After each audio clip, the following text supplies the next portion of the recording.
إن الحمد لله نحمده ونستعينه ونستغفره ونؤمن به ونتوكل عليه ونعوذ بالله من شرور أنفسنا ومن سيئات أعمالنا من يهده الله فلا مضل له ومن يضلله فلا هادي له وأشهد أن لا إله إلا الله وحده لا شريك له وأشهد أن محمدًا عبده ورسوله أما بعد فإن خير الحديث كتاب الله وخير الهدي هدي محمد صلى الله عليه وسلم وشر الأمور محدثاتها فإن كل محدثة بدعة وكل بدعة ضلالة وكل ضلالة في النار أما بعد فأعوذ بالله السميع العليم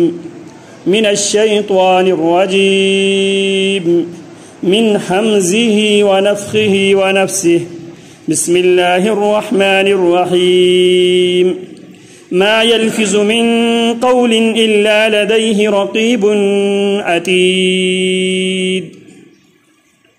محترم سامعین، سیدنا معاذ ابن جبل رضی اللہ تعالی عنہ سے مروی وہ عظیم حدیث، وہ عظیم روایت ہم پڑھ رہے تھے. رسول اکرم صلی اللہ علیہ وسلم جناب معاذ رضی اللہ تعالی عنہ کو آخری بات یہ بتلاتے ہیں، الا اخبرک بملاک ذالک کلہ. معاذ، ان 11 کی 11 باتوں کی بنیاد، ان باتوں کو محفوظ رکھنے والی چیز کی طرف تمہاری رہنمائی نہ کرو. جناب معاذ رضی اللہ تعالی عنہ جواباً فرماتے ہیں، بلا، کیوں نہیں اللہ کے حبیب علیہ الصلاۃ والسلام، ان تمام باتوں کو مکمل کرنے والی بات، ان تمام چیزوں کی ضمانت محفوظ کرنے والی بات کی طرف ضرور آپ میری رہنمائی فرما دیجئے. رسول اللہ صلی اللہ علیہ وسلم جناب معاذ رضی اللہ تعالی عنہ کے جواب سنتے ہی نبی علیہ الصلاۃ والسلام فرماتے ہیں جناب معاذ سے، کف علیک ھذا.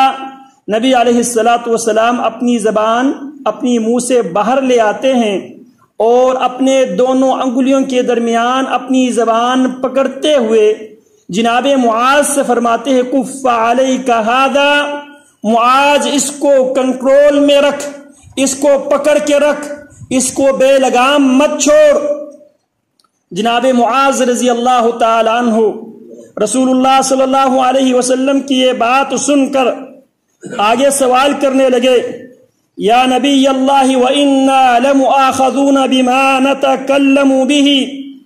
اے اللہ کے حبیب، جو باتیں ہم کرتے ہیں، جو گفتگو ہم کرتے ہیں، کیا ان باتوں کی بنیاد پر، اس گفتگو کی بنیاد پر کیا ہمارا مؤاخذہ ہوگا، کیا ہمیں پکڑا جائے گا؟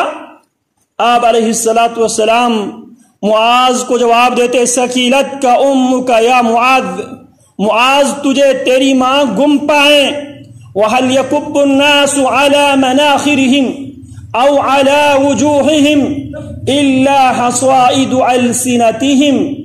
معاذ، تمہیں تمہاری ماں گم پائے، لوگوں کو چہروں کے بل، کیا اسی لیے گرا دیا جاتا ہے جہنم میں؟ الا حصائد السنتہم، چہروں کے بل گسیٹ گسیٹ کر جہنم میں پھینکنے والی وجہ یہ ہے، سبب یہ ہے، ریزن یہ ہے، یہ لوگوں کی زبان کی کٹائی ہے. زبان کی کٹائی کی صورت میں لوگوں کو ان کے چہروں کے بل ان کو گسیٹ کر جہنم میں گرا دیا جاتا ہے.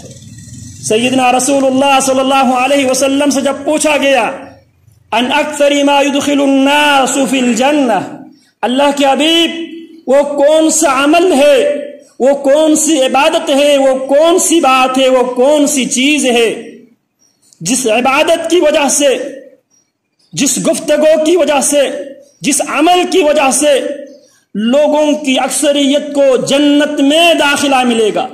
رسول اللہ صلی اللہ علیہ وسلم کیا فرماتے ہیں؟ تقوی اللہ و حسن الخلق. اللہ کا خوف، اللہ کا تقوی، پرہیزگاری، وحسن الخلقی، اچھے اخلاق، تقوی اور حسن خلق، تقوی اور اچھے عمل، یہ دونوں وہ بنیادی اسباب میں سے اہم ترین دو سبب ہے جن کی بنیاد پہ لوگوں کی اکثریت کو جنت میں داخل کیا جائے گا۔ پھر سوال کیا گیا وَسُئِلَ عَنْ أَكْثَرِ مَا يَدْخُلُ النَّارِ، اللہ کے حبیب یہ تو جنت کے حوالے سے ہوا، جنت میں اکثریت حسن خلق اور تقوی کی برکت سے جائیں گے۔ اللہ کے حبیب آگ میں، بڑکتی ہوئی آگ میں، جہنم کی آگ میں لوگوں کی اکثریت جانے کی بنیادی وجہ کیا ہے، بنیادی سبب کیا ہے، بنیادی وہ عامل کون سا عامل ہے؟ رسول اللہ کیا فرماتے ہیں؟ فقال العجوفان، نبی علیہ الصلوۃ والسلام فرماتے دو اجوف چیزیں، دو خشک چیزیں، الفم والفرج، زبان، منہ اور انسان کی شرمگاہ، ان دونوں کی وجہ سے اکثریت کو جہنم میں، آگ میں داخل کیا جائے گا۔ سیدنا انس بن مالک رضی اللہ تعالی عنہ فرماتے ہیں قال رسول اللہ صلی اللہ علیہ وسلم لا يستقيم ایمان العبد حتى يستقيم قلبه ولا يستقيم قلبه حتى يستقيم لسانه ولا يدخل الجنة رجل لا يأمن جاره بوائقه۔ انس بن مالک فرماتے ہیں جناب محمد الرسول اللہ صلی اللہ علیہ وسلم نے فرمایا لا يستقيم ایمان العبد، بندے کا ایمان اس وقت تک سیدھا نہیں ہوتا حتی يستقيم قلبه، جب تک اس کا دل سیدھا نہیں ہوتا، ولا يستقيم قلبه، انسان کا دل اس وقت تک سیدھا نہیں ہوتا حتی يستقيم لسانه، جب تک اس کی زبان سیدھی نہیں ہو جاتی، ولا يدخل الجنة رجل، اور جنت میں وہ آدمی کبھی داخل نہیں ہوگا، لا يأمن جاره بوائقه، جس کی پڑوسی اس کے شر سے محفوظ نہ رہے وہ آدمی جنت میں نہیں جائے گا۔ عموماً پڑوسی کو بھی انسان سب سے زیادہ تکلیف زبان ہی سے دیتا ہے، اسی لیے رسول اللہ صلی اللہ علیہ وسلم سے جب سوال کیا گیا ایمان اسلام کے بارے میں، کیا جواب دیا محمد الرسول اللہ صلی اللہ علیہ وسلم نے؟ پوچھا کہ اللہ کے حبیب ایمان کیا ہے، اسلام کیا ہے؟ بلکہ خود نبی اکرم صلی اللہ علیہ وسلم حجۃ الوداع کے موقع پہ خطبہ دیتے ہوئے فرماتے ہیں، سیدنا فضیلہ بن عبید رضی اللہ تعالی عنہ بیان کرتے ہیں انہو قال فی حجۃ الوداع، محمد الرسول اللہ صلی اللہ علیہ وسلم نے حجۃ الوداع کے موقع پر نبی علیہ الصلوۃ والسلام نے فرمایا ھذا یوم حرام وبلد حرام، پیارے پیغمبر فرماتے ہیں یہ حرمت والا دن ہے، یہ حرمت والا علاقہ ہے۔ پھر فرمایا فدماؤکم واموالکم واعراضکم علیکم حرام مثل ھذا اليوم، رسول اللہ فرماتے ہیں فدماؤکم، تمہارے خون، واموالکم، تمہارے اموال، تمہاری دولت، واعراضکم، تمہاری عزتیں، علیکم حرام، ایک دوسرے پر اسی طرح حرام ہے، مثل ھذا اليوم، جس طرح اس دن کی حرمت ہے، وھذا البلد، اور اس علاقے کی حرمت ہے، اس جگہ کی حرمت ہے، کب تک؟ الی یوم تلقونہ، اس دن تک تمہارے خون، تمہارے مال، تمہاری عزت و آبرو ایک دوسرے پر حرام ہے، کب تک؟ الی یوم تلقونہ، اس دن تک جس دن تم اپنے خالق و مالک سے ملاقات کرو گے۔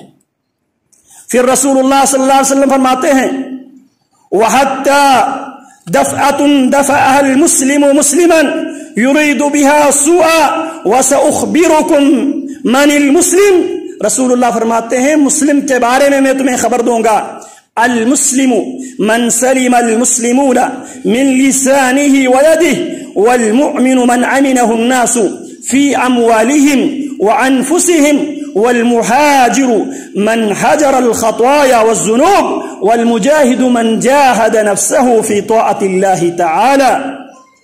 رسول اللہ فرماتے ہیں میں تمہیں مسلم کے بارے میں خبر دوں گا، میں تمہیں بتلاؤں گا مسلم کون ہے، مسلم کی کیا تعریف ہے، مسلم کی ڈیفینیشن کیا ہے.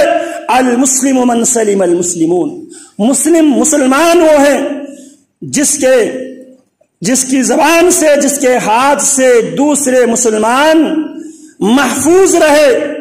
والمؤمن من امنہ الناس فی اموالہم وانفسہم، مومن وہ ہے جس کے شر سے دوسرے مومن امن میں رہے، دوسرے مومن کی جان، اس کے مال معمون رہے، وہ مومن ہے.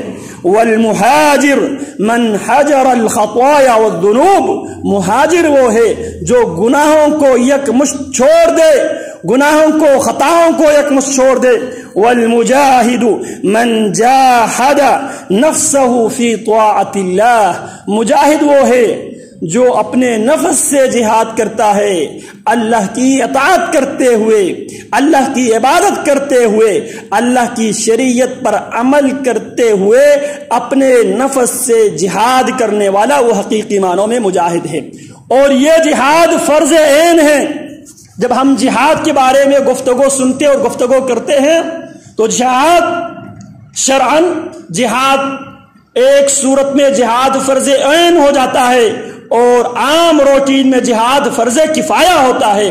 فرض عین اور فرض کفایہ میں فرق یہ ہے، فرض عین وہ ہے جس کو بجا لانا، جس کو کرنا ہر مسلمان پر ضروری ہے. اگر نہ کرنے کی صورت میں تمام مسلمان ہر فرد گناہگار ہوگا. اور فرض کفایہ وہ ہے مسلمانوں میں سے اگر کچھ لوگ، اگر ایک جماعت، ایک گروپ، ایک پارٹی اگر اس عمل کو کرتے رہے تو دیگر جتنے لوگ ہیں وہ گناہوں سے محفوظ اور معمون ہو جاتا ہے. یہ فرض کفایہ، چند افراد کی طرف سے دیگر چند افراد کفایت کر جائے. اور فرض عین ہر فرد پر کرنا ضروری ہے، ہر فرد پر اس عبادت کی بجاوری ضروری ہے. تو یہ جو جہاد کی نبی علیہ الصلوۃ والسلام نے مجاہد کی جو تعریف اللہ کی نبی نے یہاں پر بیان کی ہے، یہ جہاد ہر مسلمان پر فرض عین ہے. وَأَمَّا مَنْ خَافَ مَقَامَ رَبِّهِ وَنَهَى النَّفْسَ عَنِ الْهَوَىٰ فَإِنَّ الْجَنَّةَ هِيَ الْمَأْوَىٰ، جو اپنے رب کے خوف سے، رب کے ڈر سے، وَنَهَى النَّفْسَ عَنِ الْهَوَىٰ، اپنے نفس کو خواہش پرستی سے، ہوا پرستی سے جس نے روک کے رکھا، بچا کے رکھا، کنٹرول میں رکھا، اس آدمی کے لیے فَإِنَّ الْجَنَّةَ هِيَ الْمَأْوَىٰ، یقیناً جنت ایسے انسانوں کا ٹھکانہ ہے. تو رسول اللہ صلی اللہ علیہ وسلم یہاں پہ مسلمان کی تعریف، مومن کی تعریف اور مجاہد کی تعریف اور مہاجر کی تعریف بیان کرتے ہیں. تو یہاں پہ رسول اللہ صلی اللہ علیہ وسلم فرماتے ہیں وَلَا يَدْخُلُ الْجَنَّةَ رَجُلٌ لَا يَأْمَنُ جَارُهُ بَوَائِقَهُ، وہ آدمی جنت میں نہیں جائے گا جس کے شر سے اس کی پڑوسی محفوظ نہ ہو. عموماً ہم پڑوسی کو سب سے زیادہ جو تکلیف ہم دیتے ہیں، ہم زبان سے ہی تکلیف دیتے ہیں. سیدنا عمر ابن الخطاب رضی اللہ تعالی عنہ ایک دفعہ کیا دیکھتے ہیں، رأى ابو بکر الصدیق رضی اللہ تعالی عنہ، جناب عمر رضی اللہ تعالی عنہ کیا دیکھتے ہیں، ابو بکر رضی اللہ تعالی عنہ کو یمد لسانہ بیدہ، جناب ابو بکر اپنے ہاتھ سے اپنی زبان کھینچ رہے تھے. یہ دیکھ کر سیدنا عمر ابن الخطاب جناب ابو بکر صدیق رضی اللہ تعالی عنہ سے سوال کرتے ہیں، فقال له ما تصنع یا خلیفۃ رسول اللہ صلی اللہ علیہ وسلم، اے رسول اللہ صلی اللہ علیہ وسلم کے جانشین، اے خلیفہ رسول، آپ یہ کیا کر رہے ہو، اپنے ہاتھ سے آپ اپنی زبان کھینچ رہے ہو. سیدنا ابو بکر کیا فرماتے ہیں، قال هذا اوردنی الموارد، عمر تمہیں معلوم نہیں ہے اس زبان نے مجھے ہلاکت کے کنارے پہ لا کر کھڑا کر دی۔ کون؟ وہ ابو بکر جو انبیاء اور رسول کے بعد کائنات کے سب سے افضل ترین ہستی ہے۔ وہ ابو بکر اپنی زبان اپنے ہاتھوں سے باہر نکالتے ہیں اور جب سوال کرنے پر عمر ابن الخطاب کو جواب دیتے ہیں ان ھذا اوردنی الموارد، یہ وہ چیز ہے جس نے مجھے ہلاکت کے کنارے پر، مجھے اس ہلاکت کی گڑھے کے کنارے پر لا کر کھڑا کر دی ہے، لہذا اس لیے میں اس زبان کو اس کی حد میں رکھنے کے لیے میں یہ زبان نکال اس لیے رہا ہوں۔ اللہ اکبر کبیرہ۔ اور جناب عمر رضی اللہ تعالی عنہ، ان کی کیا کیفیت تھی، ان کی کیا حالت تھی۔ یہ صلح حدیبیہ کا موقع ہے، رسول اللہ صلی اللہ علیہ وسلم مشرکین مکہ کی ساری شرطیں مان لیتے ہیں۔ جو شرطیں مشرکین مکہ نے پیش کی، مشرکین مکہ کی طرف سے جناب سہیل ابن عمر جو ابھی تک مسلمان نہیں ہوئے تھے، اور یہ سہیل ابن عمر ہے، یہ غزوہ بدر کے قیدیوں میں سے قیدی تھے۔ امیر عمر رضی اللہ تعالی عنہ نے جب یہ محمد الرسول اللہ صلی اللہ علیہ وسلم کے قید میں تھے، امیر عمر رضی اللہ تعالی عنہ نے نبی اکرم صلی اللہ علیہ وسلم سے مطالبہ کیا تھا، اجازت مانگی، اللہ کی حبیب مجھے اجازت دیجئے، میں سہیل ابن عمر کی زبان کو اس کی گدی سے نکال کے پھینک دوں گا، میں اس کی 2 دانت توڑوا دوں گا، تاکہ وہ پھر جا کے مکہ میں آپ کے خلاف خطیب بن کر خطبہ نہ دے۔ یہ خطیب قریش کے خطیب تھے۔ امیر عمر کیا فرماتے ہیں؟ اللہ کی حبیب اجازت دے، میں اس کی زبان کاٹ دوں گا، میں اس کی اگلے 4 دان نکال دوں گا، کئی لا یقوم خطیبا علیک، تاکہ وہ دوبارہ رہائی ملنے کے بعد، آزادی ملنے کے بعد کم سے کم وہ یہ صلاحیت کھو بیٹھے کہ وہ آپ کے خلاف، اسلام کے خلاف خطیب بن کر تقریر کرنے کی جو پوزیشن میں نہ رہے۔ رسول اللہ کیا فرماتے ہیں؟ عمر شاید کہ یہ سہیل بن عمر لعل سہیلا، شاید کہ سہیل ایک ایسی جگہ پہ کھڑے ہوں گے، سہیل کی زبان تمہیں خوش کر دے گی، وہ گھڑی آنے والی ہے، وہ زمانہ آنے والا ہے جس وقت میں یہی سہیل ابن عمر کی زبان ہوگی، یہی زبان چلا کر سہیل تمہیں خوش کر دے گا۔ اور جب رسول اللہ صلی اللہ علیہ وسلم دنیا سے تشریف لے جاتے ہیں، قبائل مرتد ہو جاتے ہیں، سوائے 3 شہروں کے، طائف، مکہ، مدینہ، اور بستیوں میں سے جواسہ جو بحرین میں ایک بستی تھی، ان کے علاوہ تمام علاقوں کے لوگ مرتد ہو گئے تھے۔ مکہ کے لوگ بھی جو نئے نئے مسلمان ہوئے تھے، ابھی ان کی تربیت مکمل نہیں ہوئی تھی، کچھ لوگ مرتد ہونے کے لیے پر تول رہے تھے۔ سہیل ابن عمر اس موقع پہ کھڑے ہو جاتے ہیں، تقریر کرتے ہیں، خطبہ دیتے ہیں، اور سہیل ابن عمر کی تقریر سن کر، ان کا خطبہ سن کر مکہ والے ارتداد سے باز آ جاتے ہیں۔ یہ سہیل بن عمر مکہ والوں کی طرف سے ثالث بن کر مذاکرات کار کی حیثیت سے محمد الرسول اللہ صلی اللہ علیہ وسلم کے پاس مذاکرات کرنے کے لیے آتے ہیں۔ جو شرط اس نے پیش کی، محمد الرسول اللہ صلی اللہ علیہ وسلم نے سب شرطیں تسلیم کر لی۔ پھر اس کے بعد جب یہ حالت جناب عمر رضی اللہ تعالی عنہ سے، جناب عمر رضی اللہ تعالی عنہ جلالی مزاج کے تھے، دین کے معاملے میں بہت زیادہ سختی پائے جاتے تھے۔ امیر عمر رضی اللہ تعالی عنہ میں جناب عمر رضی اللہ تعالی عنہ اس کو کمپرومائز سمجھتے تھے، اس کو سمجھوتا سمجھتے تھے۔ یہ مسئلہ سمجھنے میں اب نبی نہیں تھے، رسول نہیں تھے، انسان تھے۔ اس مسئلے کو باریک بینی کے ساتھ سمجھنے میں غلطی ہوئی جناب عمر ابن الخطاب رضی اللہ تعالی عنہ۔ یہ ان کی غیرت کا تقاضا تھا، اور عمر رضی اللہ تعالی عنہ نبی اکرم صلی اللہ علیہ وسلم کے پاس آتے ہیں، یا رسول اللہ صلی اللہ علیہ وسلم السنا علی الحق وهم علی الباطل۔ اللہ کے حبیب، ہم نے ان کی ساری باتیں مان لی ہے، ان کی ساری شرطیں ہم نے قبول کر لی ہے، اللہ کے حبیب مجھے یہ بتائیے السنا علی الحق وهم علی الباطل، اللہ کے حبیب کیا ہم حق پر نہیں ہے؟ کیا یہ مشرکین مکہ کے لوگ باطل پر نہیں ہے؟ رسول اللہ کیا فرماتے ہیں؟ بلا، کیوں نہیں عمر، ہم حق پر ہیں، یہ باطل پر ہے۔ جناب عمر دوسرا سوال کرتے ہیں، الیس قتلانا فی الجنہ وقتلاہم فی النار۔ اللہ کے حبیب، اگر ہم ان سے صلح کرنے کے بجائے اگر ہم ان سے قتال کرے، جہاد کرے، لڑے، اور لڑتے ہوئے ہم میں سے جو مقتولین قتل ہو جاتے ہیں، جو ہمارے ساتھی شہید ہو جاتے ہیں، الیس قتلانا فی الجنہ وقتلاہم فی النار، جو ہم ان کے ہاتھوں سے قتل ہو جائیں گے کیا ہم جنت میں نہیں جائیں گے؟ وقتلاہم فی النار، ان کے جو افراد ہمارے ہاتھوں قتل ہو جائیں گے، مردار ہو جائیں گے، کیا وہ جہنم میں نہیں جائیں گے؟ پیارے پیغمبر کیا فرماتے ہیں؟ بلا، کیوں نہیں عمر، ایسا ہی ہے، ہمارے مقتولین جنت میں جائیں گے، ان کی مقتولین جہنم میں جائیں گے۔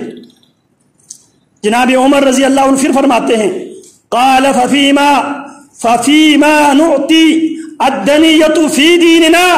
اللہ کے حبیب، اگر بات ایسی ہے، ہم حق پر ہے، یہ باطل پر ہے، ہمارے مقتولین جنت میں جائیں گے، ان کے مقتولین جہنم میں جائیں گے، اللہ کی حبیب پھر ہم اپنے دینی معاملات میں ہم ان کی ساری باتیں کیوں مان لیں؟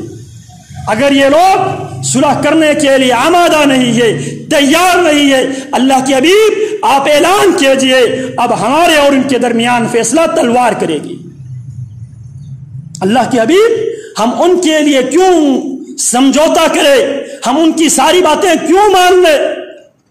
رسول اللہ صلی اللہ علیہ وسلم وَنَرْجِعُ وَلَمَّا يَحْكُمُ اللَّهُ بَيْنَنَا وَبَيْنَهُمْ، اللہ کے ابھی ہم صلح کر کے کیوں واپس جائیں؟ ابھی تک آسمان نے فیصلہ جاری نہیں کیا ہے۔ تو رسول اللہ کیا فرماتے ہیں؟ قال یا ابن الخطاب انی رسول اللہ ولست عاصیہ۔ اللہ کے نبی کیا فرماتے ہیں؟ اے ابن الخطاب، اے خطاب کے بیٹے، میں اللہ کا رسول ہوں، میں کسی بھی صورت میں، کسی بھی قیمت پہ اللہ کی نافرمانی میں کر ہی نہیں سکتا۔ پھر فرمایا وَهُوَ نَاصِرِي وَلَن يُضَيِّعَنِي أَبَدًا۔ خطاب کے بیٹے سن لے، اللہ میرے ناصر ہے، میرے مددگار اللہ ہے، اور میرے اللہ کسی بھی قیمت پہ میرا اللہ مجھے ضائع نہیں کرے گا۔ قال اولیس كنت تحدثنا ان صنعت البیت فنطوف به۔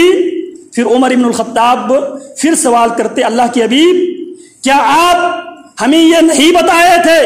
کیا آپ نے خواب میں نہیں دیکھا تھا؟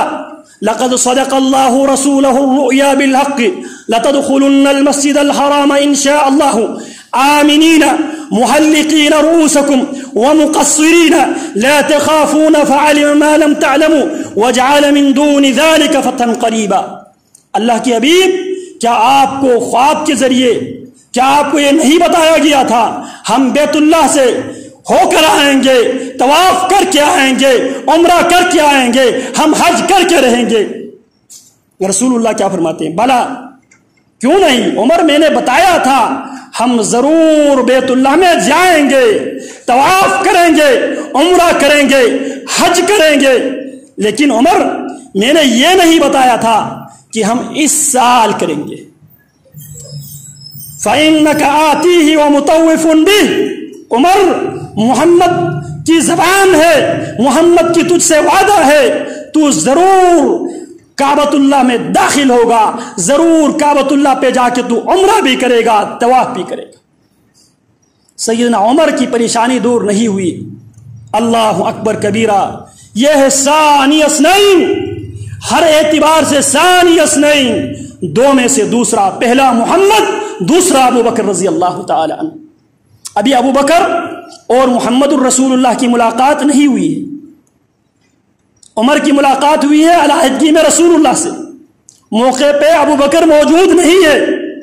عمر رضی اللہ تعالی عنہ ثم انطلق متغیظا فأتى ابا بکر، عمر جوش میں آ کر جناب ابو بکر رضی اللہ تعالی عنہ کے پاس چلے جاتے ہیں اور ابو بکر رضی اللہ تعالی عنہ سے وہی باتیں کرتے ہیں جو رسول اللہ سے کر کے آئے تھے۔ السنا علی الحق وهم علی الباطل الیس قتلانا فی الجنہ وقتلاہم فی النار۔ یہ ساری باتیں عمر جا کے ابو بکر رضی اللہ تعالی عنہ سے کرتے ہیں۔ یہ ہے ثانی اثنین، دو میں سے دوسرا، دو میں سے دوسرا، علم کے اعتبار سے دو میں سے دوسرا، فہم کے اعتبار سے دو میں سے دوسرا، دانشمندی عاقبت دور اندیشی کے اعتبار سے دو میں سے دوسرا، قبر میں بھی دو میں سے دوسرا، اور جب محشر میں کھڑے ہوں گے تو دو میں سے دوسرا۔ رسول اللہ صلی اللہ علیہ وسلم ایک دفعہ مسجد میں داخل ہوئے، ایک ہاتھ میں جناب ابو بکر کے ہاتھ ہے، ایک ہاتھ میں جناب عمر کے ہاتھ ہے، اور کیا فرماتے ہیں؟ اسی طرح ہم اٹھائے جائیں گے قیامت کے دن۔ تو یہ ابو بکر رضی اللہ عنہ کے پاس آتے ہیں، ابو بکر رضی اللہ تعالیٰ عنہ کے سامنے وہی سوالات رکھتے ہیں، اور یہ سب اسلامی غیرت تھی عمر رضی اللہ تعالیٰ عنہ کی۔ جناب ابو بکر رضی اللہ تعالیٰ عنہ جناب عمر کے سارے سوالات سن کر جواب کیا دیتے ہیں؟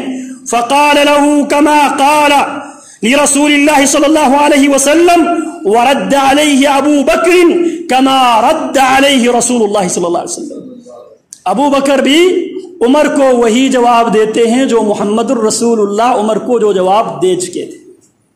جب عمر نے سوال کیا السنا علی الحق وهم علی الباطل، ابو بکر نے کیا جواب دیا؟ بلا کیوں نہیں۔ پھر جناب عمر نے سوال کیا الیس قتلانا فی الجنہ وقتلاہم فی النار، ہمارے مقتولین جنت میں، ان کے مقتولین جہنم میں نہیں جائیں گے؟ ابو بکر فرمانے لگے بلا کیوں نہیں۔ پھر جناب عمر کیا فرماتے ہیں؟ فَفِيمَا نُعْطِي لَهُمُ الدَّنِيَّةُ فِي دِينِنَا، اگر ایسا ہی ہے تو ہم دین کے معاملے میں ہم ان سے کمپرومائز کیوں کریں، ہم ان کی ساری باتیں کیوں مانیں، ہم ان کی ساری شرطیں کیوں قبول کریں؟ جناب رسول اللہ نے کیا جواب دیا؟ جناب رسول اللہ نے جواب یہ دیا تھا یا ابن الخطاب انی رسول اللہ، اے خطاب کے بیٹے میں اللہ کا رسول ہوں، وَلَسْتُ عَاصِيهِ، اے خطاب کے بیٹے میں اپنے رب کی نافرمانی نہیں کرتا، مجھ سے نافرمانی نہیں ہوگی۔ اور جناب ابو بکر کیا فرماتے ہیں؟ جناب ابو بکر رسول اللہ کے جواب پر اس جملے کا اضافہ کرتے ہیں فَاسْتَمْسِكْ بِغَرْزِهِ حَتَّى تَمُوتَ۔ ابو بکر کیا فرماتے ہیں؟ جو رسول اللہ نے کیا، جو کہا، جیسا سمجھا، تو متبع ہے، تو پیروکار ہے، تیرے پیر محمد الرسول اللہ ہے، تو تابع ہے، متبوع محمد ہے، لہذا تیری ذمہ داری کیا ہے؟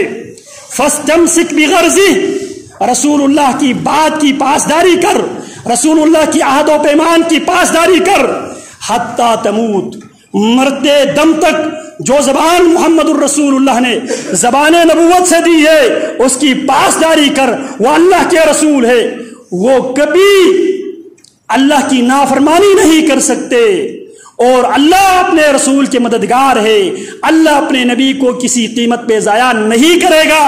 عمر فاستمسک بغرضه حتی تموت، عمر مرتے دم تک رسول کے اتباع کر، رسول کی بات مان، اپنی جذبات پہ کنٹرول کر، اپنی خواہش پہ کنٹرول کر۔ یہ وہ جملہ تھا، حالانکہ اس جملے میں کوئی ایسی بات نظر نہیں آتی۔ جناب عمر کی ایمانی غیرت تھی، کیونکہ آسمان سے ابھی تک وہی نہیں آئی تھی۔ بہت سے معاملات میں، بہت سے مواقع پہ جناب عمر رضی اللہ تعالیٰ عنہ کے کچھ اور رائے ہوتے تھے، باقی رسول اللہ اور دیگر صحابہ کرام کے کچھ اور آرا ہوتے تھے، لیکن اسلام، قرآن، آسمان جناب عمر کی رائے کی موافقت میں وہی اترتی تھی۔ لیکن یہاں یہ بات کر دی، عمر رضی اللہ تعالی عنہ کو زندگی بھر پشیمانی رہی، زندگی بھر ندامت رہی۔ میں نے سوالات پہ سوالات اٹھائے محمد الرسول اللہ صلی اللہ علیہ وسلم کے آگے۔ جناب عمر کیا فرماتے ہیں؟ ثم ندم عمر على ما فرط منه ندما شديدا۔ جناب عمر کو اپنے اس رویے پہ، اپنے اس طرز عمل پہ بڑی ندامت ہوئی، بڑا افسوس ہوا، یہاں تک کہ امیر عمر فرماتے ہیں فعملت لذلك اعمالا، جو سوالات میں نے ریز کیے تھے، جو سوالات میں نے اٹھائے تھے رسول اللہ کے آگے، ابو بکر کے آگے، ان سوالات کی کفارے کے طور پہ فعملت لذلك اعمالا، فرماتے ہیں کفارے کے طور پہ میں نے بڑے اعمال کیے، بڑے اعمال کیے۔ ما زلت اتصدق، یہ بات کرنے کے بعد جب میری جوش ہوش میں آئے اس کے بعد میں نے کثرت کے ساتھ میں نے صدقہ کیا، وَأَصُومُ، کثرت کے ساتھ میں نے نفلی روزہ رکھا، وَأُصَلِّ، کثرت کے ساتھ میں نے نفلی نماز پڑھی، مِنَ الَّذِي صَنَعْتُ وَعَاتِقُ، اور کثرت کے ساتھ غلاموں کو میں نے آزاد کر دیا، صرف اور صرف اس لیے میں نے زبان درازی کی تھی، میں نے سوالات اٹھائے تھے جناب رسول اللہ کے آگے، جناب ابو بکر کے آگے۔ آج ہم بھی بہت بڑی بڑی باتیں کرتے ہیں، حالانکہ جناب عمر رضی اللہ تعالیٰ عنہ کی بات میں بظاہر کوئی ایسی بات نظر نہیں آتی، یہ تو جناب عمر اپنی جذبات کے ترجمانی کر رہے تھے، لیکن جو ہم باتیں کرتے ہیں، جو چیزیں ہم پھیلاتے ہیں، جو چیزیں ہم نشر کرتے ہیں، وہ یا غیبت کی زمرے میں آتے ہیں، یا افک کے زمرے میں آتے ہیں، یا بہتان کے زمرے میں آتے ہیں۔ کیا کبھی ہم نے اپنی باتوں پہ، اپنی جذباتی پن پہ، کیا کبھی ہمیں بھی ندامت ہوئی ہے؟ جو باتیں ہم کرتے ہیں یا جو باتیں ہم پھیلاتے ہیں، وہ باتیں وہ ہیں جن کے بارے میں رسول اللہ صلی اللہ علیہ وسلم نے فرمایا لا يدخل الجنت نمام، چغلی کرنے والا جنت میں نہیں جائے گا۔ جو کچھ ہم سوشل میڈیا پہ کرتے ہیں، دو پارٹیوں کو لڑانے کے لیے، دو اداروں کو لڑانے کے لیے، ریاست اور عوام کو لڑانے کے لیے، یہ نمام ہے، یہ چغلی ہے۔ رسول اللہ صلی اللہ علیہ وسلم کیا فرماتے ہیں؟ لا يدخل الجنت نمام، جنت میں نمام داخل نہیں ہوگا، چغلی خور جنت میں داخل۔ ولا يغتب بعضكم بعضا، قرآن کا حکم ہے، اگر وہ واقعتاً جس طرح ہم کہتے ہیں فلانا چور ہے، فلانا زانی ہے، فلانا ڈاکو قاتل ہے، اگر ہیں اس کی عدم موجودگی میں غیبت ہے۔ اگر وہ ایسا نہیں ہے، وہ چور نہیں ہے، ڈاکو نہیں ہے، قاتل نہیں ہے، زانی نہیں ہے، تو یہ کیا ہے؟ یہ تہمت ہے، اور تہمت پہ اور اس تہمت کی خبر پھیلانا یہ بھی اللہ کی شریعت میں کبیرہ گناہوں میں سے ہے۔ سیدہ عائشہ رضی اللہ تعالی عنہ پہ جب منافقین نے الزام تراشی کی، اس الزام تراشی، اس پروپیگنڈے کے زد میں آ کے کچھ صحیح العقیدہ مسلمانوں نے الزام تراشی، بہتان ترازی میں ان کا کوئی کردار نہیں تھا، ان کا جرم یہ تھا کہ انہوں نے پھیلی ہوئی بات کو مزید آگے فارورڈ کیا تھا، مزید آگے پھیلایا تھا۔ اس پوری کانسپیرنسی، یہ پوری سازش عبداللہ بن ابی بن سلول اور اس کی کارندوں کی کارستانی تھی، لیکن کچھ صحیح العقیدہ مسلمانوں نے اس کارستانی کو پھیلایا تھا، اپنے جاننے والوں میں جا کے اس کا تذکرہ کیا تھا۔ حمنہ بنت جہش نے، حسان بن ثابت نے، کس نے؟ حمنہ بنت جہش، سیدہ زینب بنت جہش رضی اللہ تعالی عنہ کی بہن، عبداللہ بن جعش کی بہن، حمزہ بن عبد المطلب کی ففیزاد بہنجی، رسول اللہ کی کزن مصعب بن عمیر کی بیوی حمنہ بنت جحش، وہ بھی اس پروپیگنڈا کے زد میں آ گئے، اور اس کے ساتھ وہ حسان بن ثابت جو محمد الرسول اللہ صلی اللہ علیہ وسلم کی حرمت کی دفاع ان اشعار میں کرتے ہیں جو عموماً منبر و محراب پہ پڑھایا جاتا ہے، سنایا جاتا ہے۔ جب ابو سفیان ابن الحارث نے مکہ مکرمہ میں عرب شعراء کو جمع کر کے پیارے پیغمبر علیہ السلام کی شان میں، شاعری کی زبان میں، شعر کے انداز میں جب محمد الرسول اللہ صلی اللہ علیہ وسلم کی شان میں گستاخی کی، اور رسول اللہ نے جناب حسان سے کیا فرمایا تھا؟ قم یا حسان فاجبہ، حسان کھڑے ہو جاؤ اور اس کا جواب دو۔ اور جب حسان جواب دینے کے لیے کھڑے ہو گئے، محمد الرسول اللہ نے دعا کی، اللہم ایدہ بروح القدس، اللہ حسان بن ثابت کی مدد کر روح القدس کے ذریعے۔ اس حسان کی اشعار یہاں سے شروع ہوتے ہیں، عدمنا خیلنا ان لم تروها تثیر النقع موعدها کداؤ، لمبا قصیدہ ہے، اور آخر میں حسان یہ فرماتے ہیں، جو مشہور جو اشعار ہیں، خلقت مبرئا من كل عیب واجمل منك لم تر قط عینی، واجمل منك لم تر قط عینی، واحسن منك لم تلد النساء، خلقت مبرئا من كل عیب كأنك قد خلقت كما تشاء۔ یہ وہ حسان ہے، صرف اس خبر کو پھیلانے میں اس کو فارورڈ کیا تھا۔ محمد الرسول اللہ صلی اللہ علیہ وسلم نے حسان پہ بھی سزا نافذ کیا، حمنہ بن جحش پہ بھی کوڑے مارے۔ ذرا ہم اپنا جائزہ لیں، ہم کیا کچھ کر رہے ہیں کسی کی محبت میں، کسی کی دشمنی میں،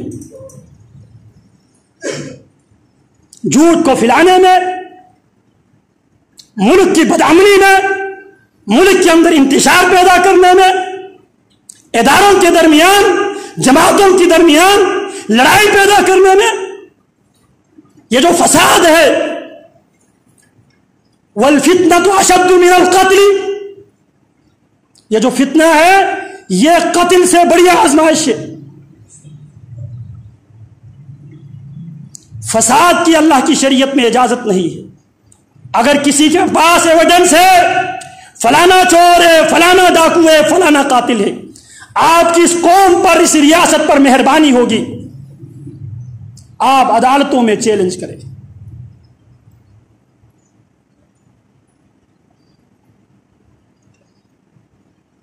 جو باتیں ہم پھیلاتے ہیں، ہم کرتے ہیں، ہم فارورڈ کرتے ہیں، یا بہتان یا الزام تراشی، کم سے کم وہ غیبت ہے، کم سے کم غیبت ہے۔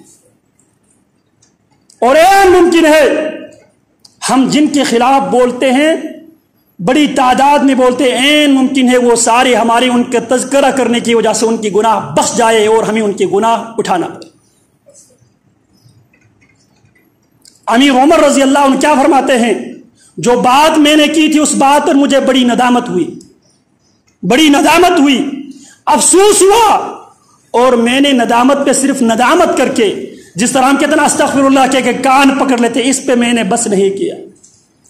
اتصدق، یہ بات کرنے کے بعد میں نے اتنا صدقہ کیا، وَأَصُومُ، اور میں نے نفلی روزے کا اتنا زیادہ اہتمام کیا، وَأُصَلِّ، اور میں نے نفلی نماز ہی میں پڑھتا رہا، وَآتِقْ، اور میں نے بہت سے گردن صرف اس لیے آزاد کی کیونکہ میں نے وہاں پہ سوالات اٹھائے۔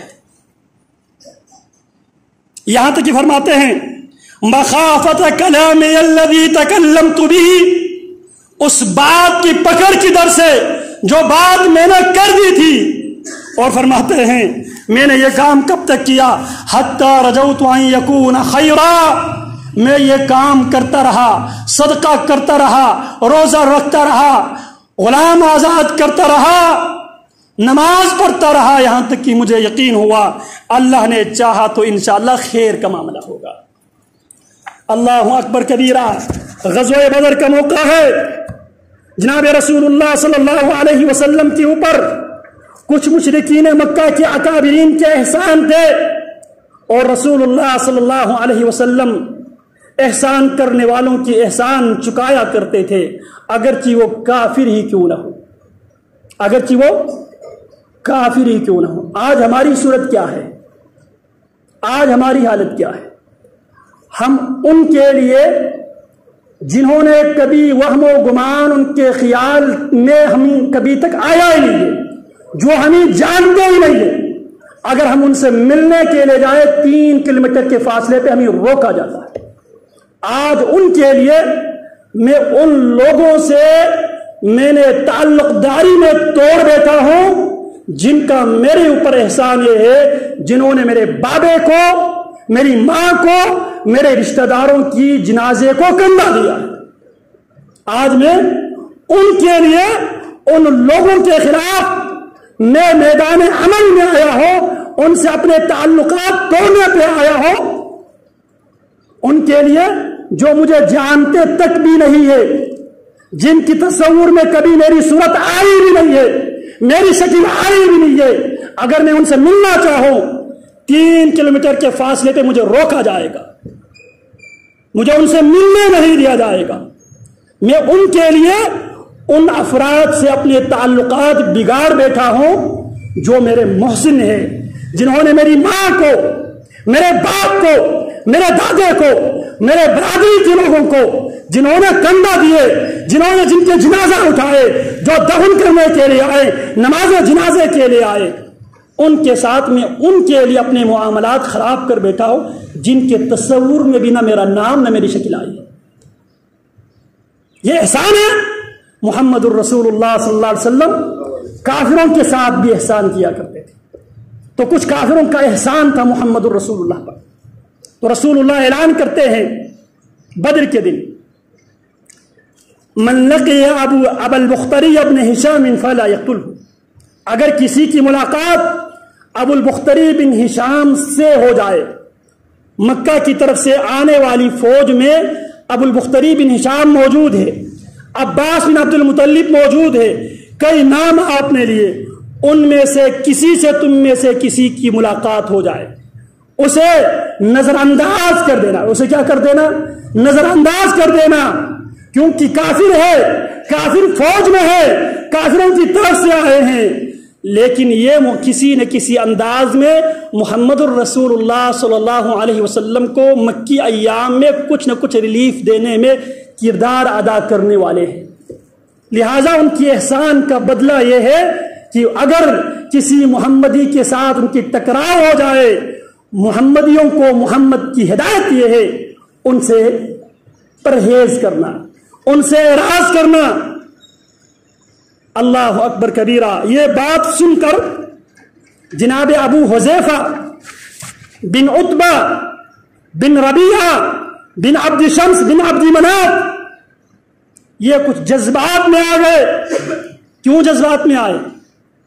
ان کے باپ، ان کے چاچے، ان کے بڑے بھائی ولید بن عتبہ، باپ عتبہ بن ربیعہ، چاچا شیبہ بن ربیعہ، یہ سب مارے جا چکے تھے۔ جذبات میں آ گئے، کہنے لگے اگر ان میں سے کوئی عباس بن عبد المطلب میرے آگے آئے، میں اسے اس کی چہرے پہ میں تلوار ماروں گا۔ ایک جملہ کہا تھا، ایک جملہ۔